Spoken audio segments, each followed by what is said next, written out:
Hi, it's Dwyer, gamblersadvisory.com. Remember, the opinion you should follow should be your own. Just consider this video to be a second opinion from a complete stranger online. I was wrong. I have no idea what's happening in the United Kingdom, but somehow this David Haye versus Dereck Chisora fight looks like it's actually going to happen, right? Apparently, the British Boxing Board's authority is being successfully challenged or at least defied. So let's talk about the actual fight. Let's talk about who these guys are. I understand there's bad blood between them. Who cares about the bad blood? Let's talk about the odds. Let's talk about not a theoretical bet, but an actual bet based on actual odds that might deliver. Now, right now, the British boxing public believes that David Haye is going to win this fight. They have Haye to win at 2-5. In other words, bet $100 or pounds to win 40.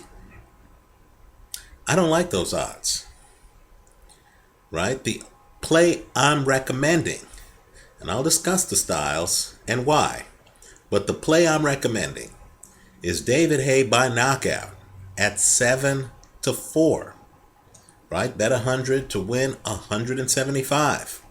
Straddled against Dereck Chisora at 2-1 to win the fight, right? I believe you need to be on both sides of this bet because I believe this is a must-see fight. It's a tale of two fights, an early part and a later part.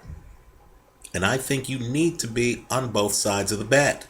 Let me point out, though, again, actual odds being offered by casinos. You can be on both sides of the bet because both sides of the bet are well over even money. You don't even have to be creative here.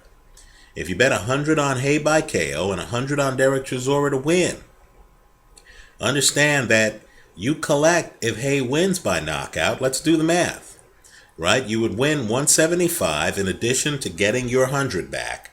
You would win 175 on Haye by KO minus the 75 on Dereck Chisora simply to win. So you would net $75, right?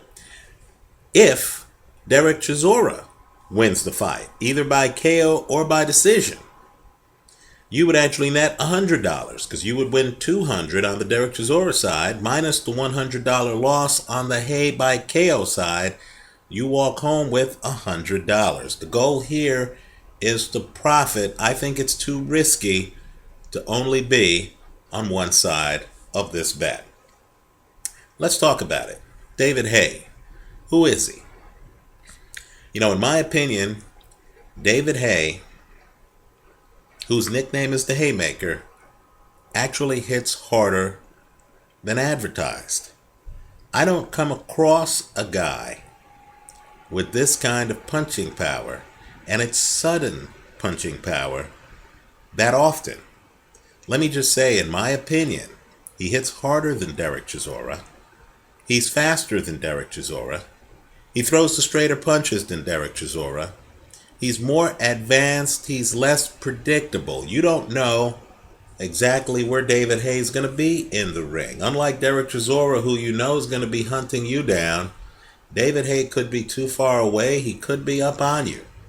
You just don't know. When you pursue David Haye and you get him up against the ropes like John Ruiz did, Haye is able to, off his back foot, throw a brilliant straight right hand that could actually knock you down, as it did to John Ruiz, right? Haye throws a great overhand right. That's the secret to this fight, right? I want you to look at 3 fights. The first is Haye against Mormek. He hits Mormek with an overhand right. Mormek doesn't get up. That fight is over, right? Mormek was the champion going into that fight. Granted, it was at cruiser. But understand, Haye has the kind of punching power that carries. right? Well, the John Ruiz fight. You want to take a look at that because Ruiz was a heavyweight who fought people like Evander Holyfield, like James Toney. Now, granted, he was a little bit past his prime when he fought David Haye, but he, a heavyweight, former heavyweight champion, could not take David Haye's punching power, right? What I want you to next do is to look at Dereck Chisora's fight against Vitaly Klitschko.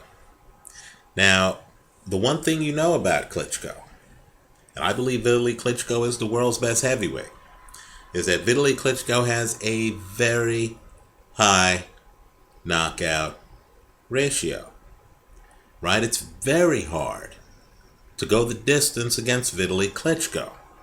Very hard. And one of the primary weapons Vitaly Klitschko uses is an overhand right. So, when you're watching the beginning of the fight, just like I would expect a fighter fighting Manny Pacquiao to guard against Pacquiao's straight left, right? Just like I would expect a fighter fighting Saul Alvarez to guard against Alvarez's left hook, I would expect a fighter fighting Vitaly Klitschko to be thinking about Vitaly Klitschko's straight right hand. That would be on the back of the fighter's head. Now, let me just say this. You can tell a lot about a fighter. His level of preparation, his understanding of the sport, by how the guy proceeds in the early part of a fight. Is he prepared for the other fighter's best weapon, right? You don't fight an Ali without being prepared to deal with Ali's jab, right? If you're unprepared for your opponent's best weapon, then you're just unprepared. Well, let me just say this. I'm watching the Vitaly Klitschko fight, and I see Dereck Chisora in the ring with his left hand low. You know, it's like wearing a tattoo on the side of your head that says, "Hit me here." He has his left hand low against Vitaly Klitschko. In the second round of that fight, he gets hit with several straight right hands. Several. Doesn't make the adjustment. I don't see him raise that hand. I don't see him coming in and rolling. There's no trap. He's not walking in hoping Vitaly throws a straight right hand so he can counter it in some way. No, he's just getting hit with it. We get to the third round. I would encourage folks to look at the film. Just focus on Vitaly Klitschko's straight right hand. Just focus on that punch. We get to the third round. Dereck Chisora continues to get hit with it. It's almost like a metronome at parts. You know, it's like Vitaly Klitschko must have thought he was going crazy, because here he was hitting a guy with his Sunday punch, and somehow Dereck Chisora just kept coming. Well, all I'm saying is I'm a skeptic of guys who have granite chins, who get hit with bomb after bomb, and they keep coming. Because whether that fighter is Ricky Hatton or Antonio Margarito, sooner or later, that chin gets dented. You know, a lot of guys have granite chins earlier in their careers. By the time they get to their 30s, once that chin is dented, the guy then starts to go down. Well, my point to you is simply this. This is a tale of two fights.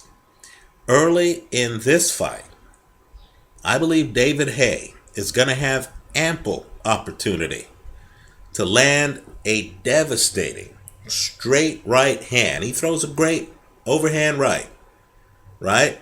I believe he's going to have ample opportunity to land right hands on Dereck Chisora's jaw. Dereck Chisora is defensively reckless.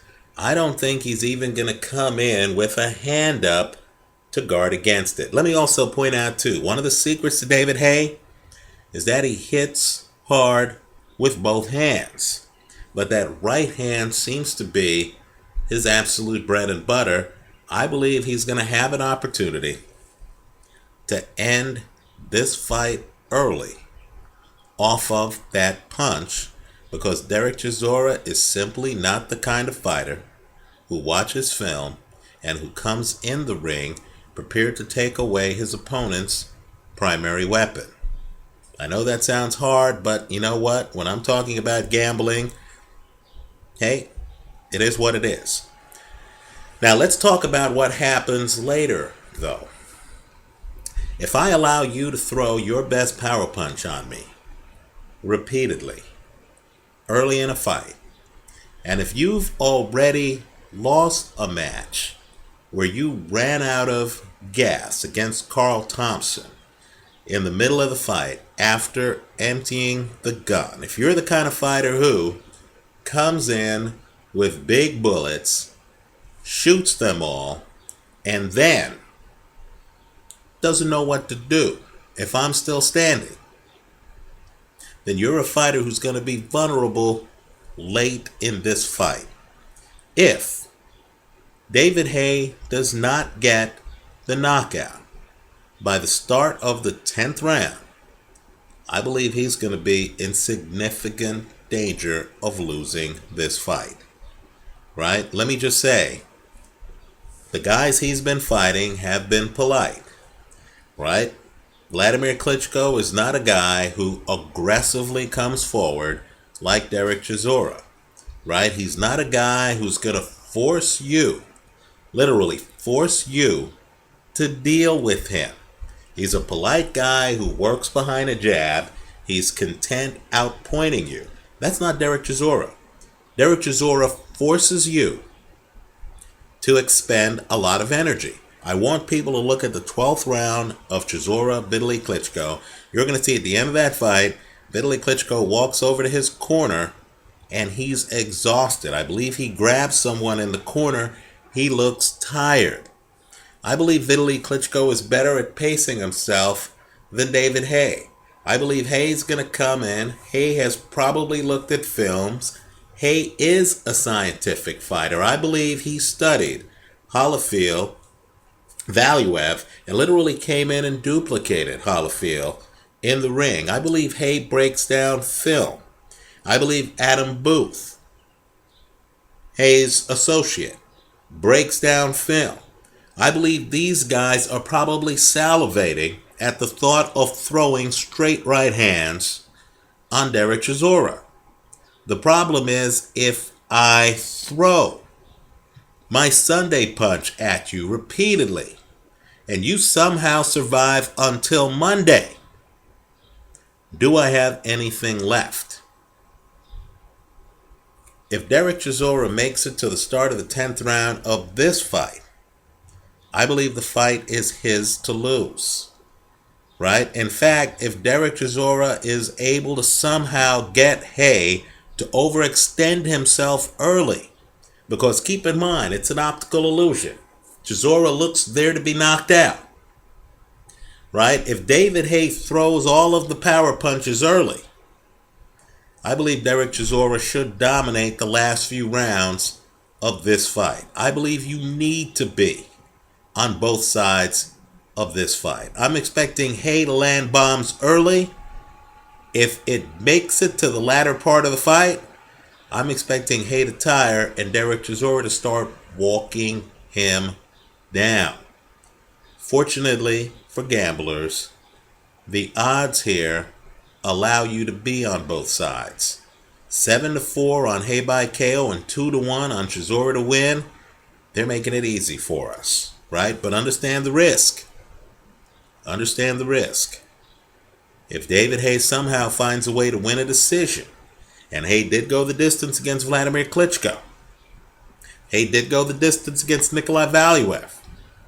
If Haye wins a decision, then you lose it all. I just don't see it happening, because Nikolai Valuev couldn't move like Dereck Chisora, and Vladimir Klitschko chose not to move to corner David Haye. Right? I believe this is a situation more like the Thompson situation, where Haye's going to throw his best stuff early. And if Dereck Chisora is still standing, I believe Haye's going to be extremely vulnerable. Let's talk about some further mechanics. David Haye doesn't use a jab to keep you off of him. He relies on feints, right? Opponents read the feints, understand the punching power, and they stay outside, right? You know, if Haye's threatening or hinting at a right hand, you don't want to deal with the right hand, right? And so all I'm saying is this. Certain fighters, Antonio Margarito, Dereck Chisora, certain fighters are so aggressive that they'll ignore the feints, right? One of two things is going to happen, in my opinion. Either Dereck Chisora, while ignoring the feints, doing an Antonio Margarito impersonation, right down to throwing wide punches, right? Either Dereck Chisora is going to walk into a bomb. In other words, he'll think it's a feint and it's not a feint. It's David Haye's actual right hand. Either he walks into a bomb or he's going to tire Haye out because Haye's going to realize that he's going to have to fight to keep Dereck Chisora off of him. And I believe Haye, like Andy Lee, against Julio Cesar Chavez Jr. recently, is going to have a hard time dictating distance late in this fight. To sum up, I like Haye by KO. Straddle against Dereck Chisora to win the fight. I think the underdog Chisora is going to own the later rounds of this fight. I believe only Dereck Chisora has a chance at a decision in this fight because he'll be the one on his front foot. David Haye will be the one on his back foot, right? And I believe that from a judge's perspective, there's a bias toward the guy who's coming forward against a tiring guy who shot his load early in the fight, right? Most likely outcome, I would say Haye by KO, but I believe you need to be on both sides of this bet because I believe Chisora dominates late. Let me know what you think. Leave your comments for me here online. Visit us at gamblersadvisory.com. Thanks for stopping by.